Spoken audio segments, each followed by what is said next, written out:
পাবনায় আধুনিক স্টেডিয়াম, জাতীয় মানের সুইমিং পুল, টেনিস কমপ্লেক্স ও জিমনেশিয়াম সহ সব ধরনের সুযোগ সুবিধা থাকলেও স্থবির হয়ে আছে জেলার ক্রীড়াঙ্গন। পরিচর্যার অভাবে নষ্ট হচ্ছে স্টেডিয়াম। প্রতিনিধি শহীদুল ইসলামকে সাথে নিয়ে উৎপল মির্জার রিপোর্ট। এক বছর আগেও খেলাধুলায় মুখরিত ছিল পাবনার শহীদ আমিনউদ্দিন স্টেডিয়াম। ধারাবাহিকভাবে অনুষ্ঠিত হচ্ছিল কোনো না কোনো ফুটবল বা ক্রিকেট টুর্নামেন্ট, অথচ এখনকার চিত্র ভিন্ন। দীর্ঘদিন পাবনাতে খেলাধুলা নাই। খেলাধুলা যদি না হয় তাহলে কিন্তু প্লেয়ার বের হবে না। আমরা চাই পাবনায় বড় বড় খেলা টুর্নামেন্ট হোক, ছেলেপেলে খেলাধুলা আগ্রহ হোক, এটাই আমরা চাই। পরিচর্যার অভাবে মাঠে জমেছে ইট আর পাথর। খেলাধুলা করতে গিয়েও আহত হচ্ছে অনেকেই। খোঁড়া থাকে, তারপরে পাথর টাথর থাকে, তো এখানে প্র্যাকটিস করতে গেলে মনে করেন অনেকে আহত হই। মাঠে অনেক খোয়ার জন্য ভালোভাবে খেলাও যায় না।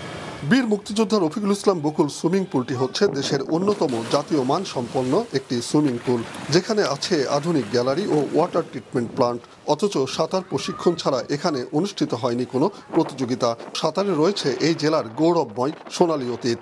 কোনো প্রতিযোগিতামূলক কোনো ব্যবস্থা এ পর্যন্ত আমাদের জেলা ক্রীড়া সংস্থা থেকে নেওয়া হয়নি।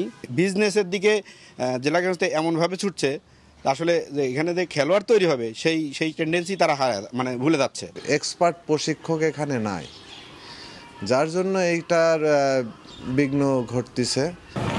পাবনার ক্রীড়াঙ্গনে গর্ব করার মতো প্রতিষ্ঠান হচ্ছে Samson H Chowdhury tennis complex. এই কমপ্লেক্সে অনুষ্ঠিত হয়েছে অপেশাদার জাতীয় টেনিস প্রতিযোগিতা, অথচ দীর্ঘদিন ধরে এটিও বন্ধ। ফিমো শামসুল আরেফিন জিমনেশিয়ামে অনুষ্ঠিত হয়েছে জাতীয় ব্যাডমিন্টন প্রতিযোগিতাও, যেখানে অংশ নেন দেশের খ্যাতনামা খেলোয়াড়রাও। সেটিও এখন পরিত্যক্ত। 2018 সাল থেকে ন্যাশনাল খেলা হয়েছে, তারপর এ পর্যন্ত আমাদের জিমনেশিয়ামে প্রতিযোগিতামূলক কোনো খেলা হয় না। পাবনা স্টেডিয়ামের উন্নতি হয়েছে, চারপাশে গ্যালারি হয়েছে, আধুনিক সুইমিং পুল হয়েছে, ক্রিকেট জিমনেশিয়াম হয়েছে, কিন্তু সেই তুলনায় খেলার ভাটি পড়েছে। প্রায় 10 মাস আগে ভেঙে দেওয়া হয়েছে জেলা ক্রীড়া সংস্থার কমিটি। নতুন একটি এডহক কমিটি গঠন করা হলেও তাদেরও নেই কোনো কার্যক্রম। এডহক কমিটির কোনো কার্যক্রম স্থবির হয়ে পড়েছে, যার কারণে কোনো খেলাধুলা কোনো চর্চাও নাই, ট্রেনিংয়ের কোনো ব্যবস্থা নাই, বা কোনো প্রতিযোগিতাও সেরকম হচ্ছে না। ক্রীড়া সংগঠকদের মতে সরকারি উদ্যোগ এবং বেসরকারি পৃষ্ঠপোষকতা ছাড়া প্রাণ ফিরে পাবে না জেলার ক্রীড়াঙ্গন।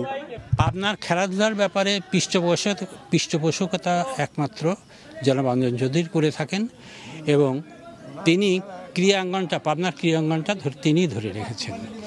আর এক্ষেত্রে আমি বলবো, বর্তমানে যে অবস্থা, একক ব্যক্তির পৃষ্ঠপোষকতায় তো সব খেলা সম্ভব না, আরও পৃষ্ঠপোষক দরকার। তবে এ জেলার ক্রীড়াঙ্গন নিয়ে আশাবাদী জেলা প্রশাসক ও জেলা ক্রীড়া কর্মকর্তা। এখানে মাঠ সংস্কারের জন্য আমরা ওখানে স্টেডিয়ামে বসে আমি মিটিং করেছি, কোথায় কোথায় কী সমস্যা আছে সেগুলো ফাইন্ড আউট করেছি।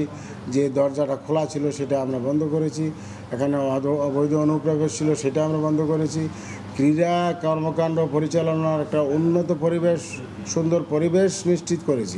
আমরা প্রথমেই ক্রিকেট লিগ, আন্তঃ উপজেলা ফুটবল লিগ, আন্তঃ ইউনিয়ন ব্যাডমিন্টন এবং সাঁতার প্রতিযোগিতা করব।